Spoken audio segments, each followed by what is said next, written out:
Brenda Lee was once a child whose voice made America stop and listen. By the time she was barely a teenager, her songs filled radios, topped charts, and dominated national television stages. But the voice that captured the nation was not innocent or carefree. It carried sorrow, restraint, and an unnamed sense of loss, emotions that should never have belonged to a child. And it was precisely this dissonance that made Brenda Lee both celebrated and swept into a machine that allowed no room to slow down. She was hailed as Little Miss Dynamite, a voice explosive and ferocious, far beyond her small stature and tender age. Yet behind the applause lay a life pushed forward too fast. When American music changed course, she did not collapse in the way Hollywood often tells its stories. She slipped out of pop's center quietly, carrying a question that refused to fade. What really happened to the star who once ruled the charts? A childhood built on radio static and unending moves. The silence Brenda Lee chose later in life did not begin at the height of fame. Its roots ran far deeper, back to her earliest years when music was not yet art, but the only way a child could keep herself standing amid deprivation.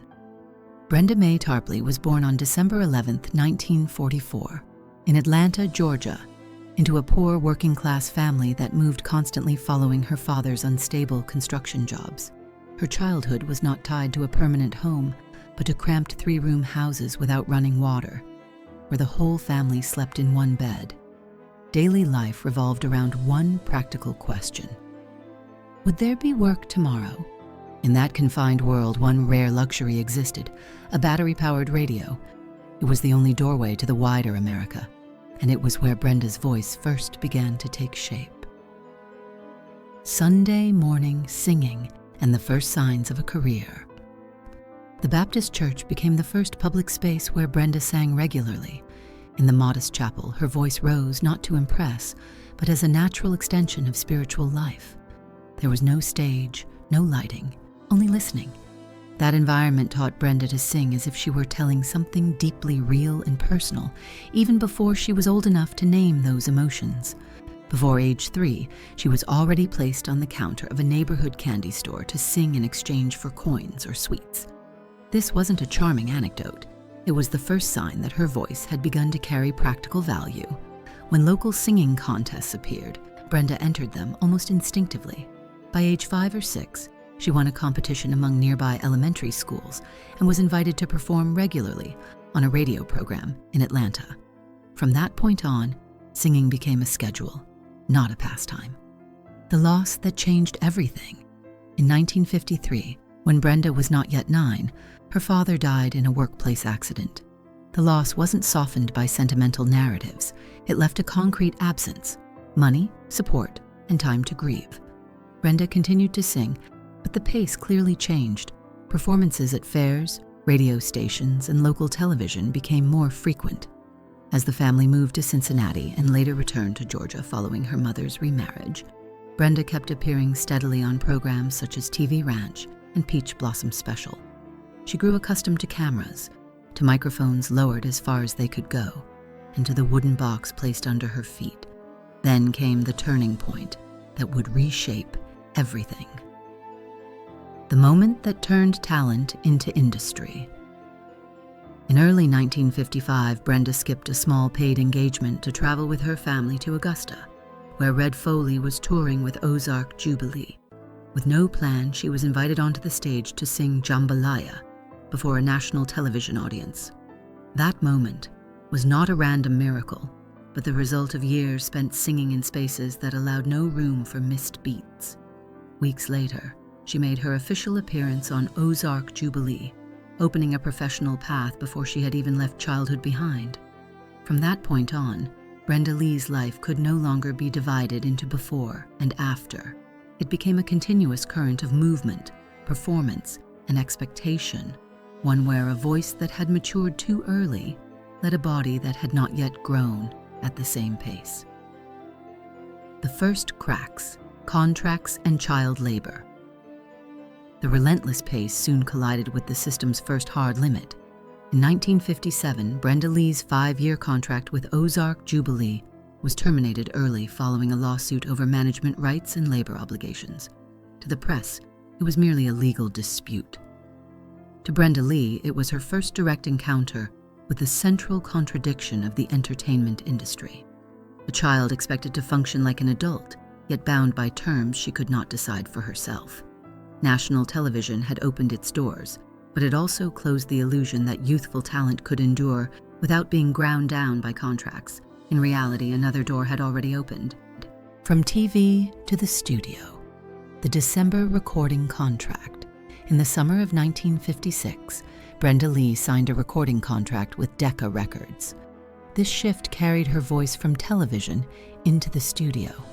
The first singles followed quickly: Jambalaya, backed with Bigelow's 6200, and 2 experimental Christmas songs.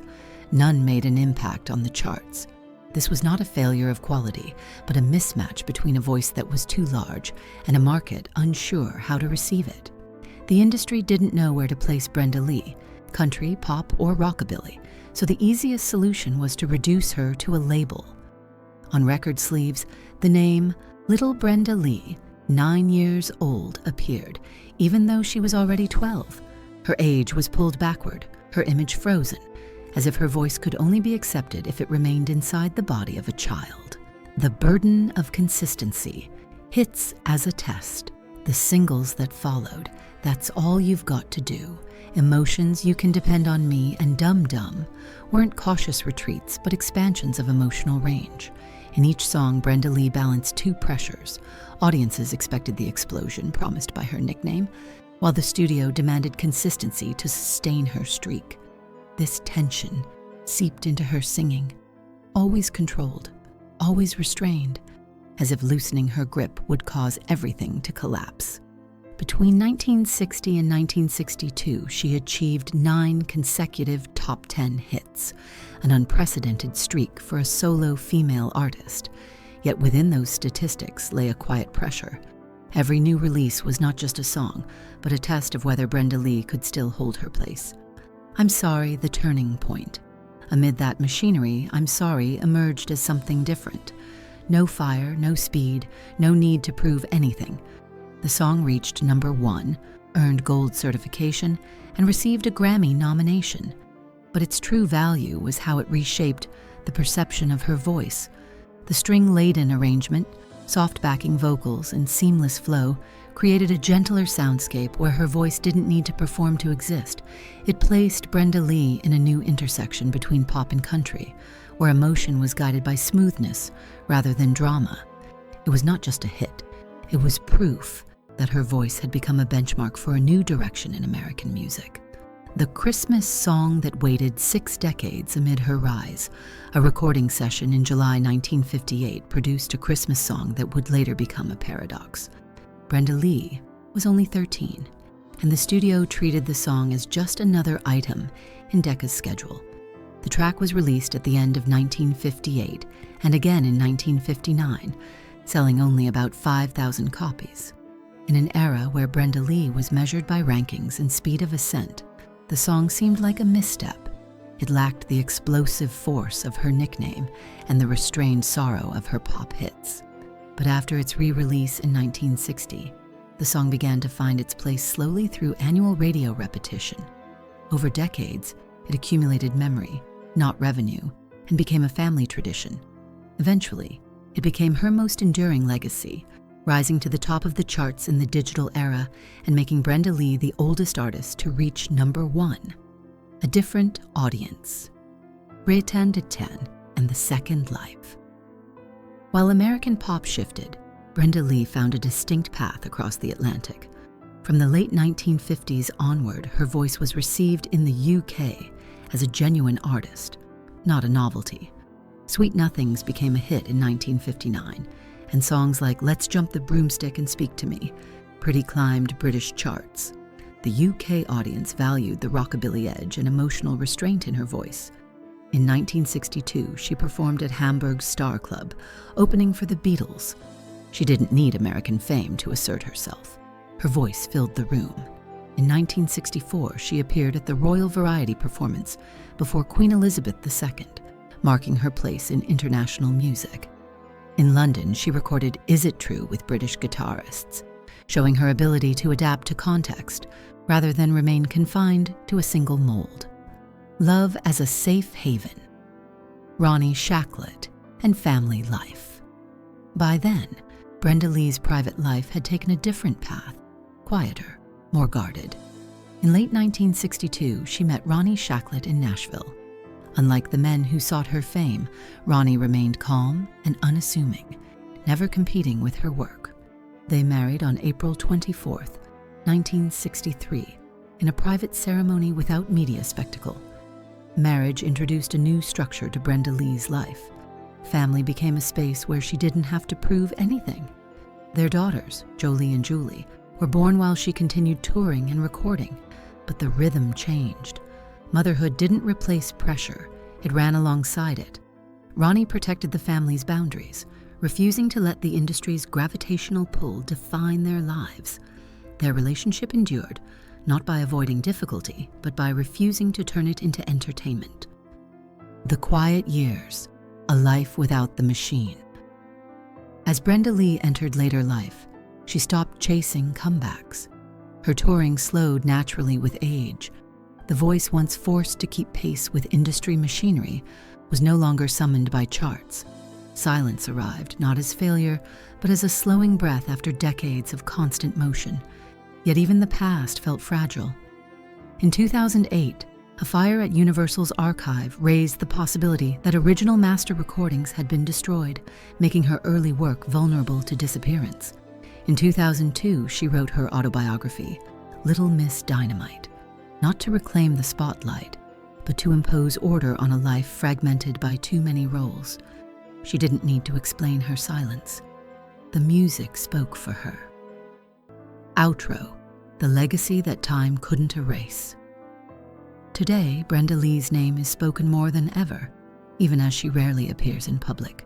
The end of 2023 placed her in a unique position in American music history.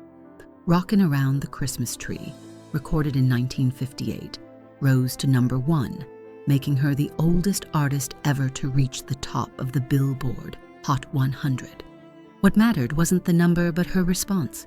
She did not turn it into a comeback. She accepted it as something that happened. Her legacy isn't a single peak, but a life that stretched across decades, genres, and generations. Brenda Lee remains a rare example of an artist who belonged to pop, rockabilly, and country without dissolving into any one label. Her voice outlived the era that birthed it, not through tragedy or spectacle, but through quiet endurance, and that is the truest measure of her legend.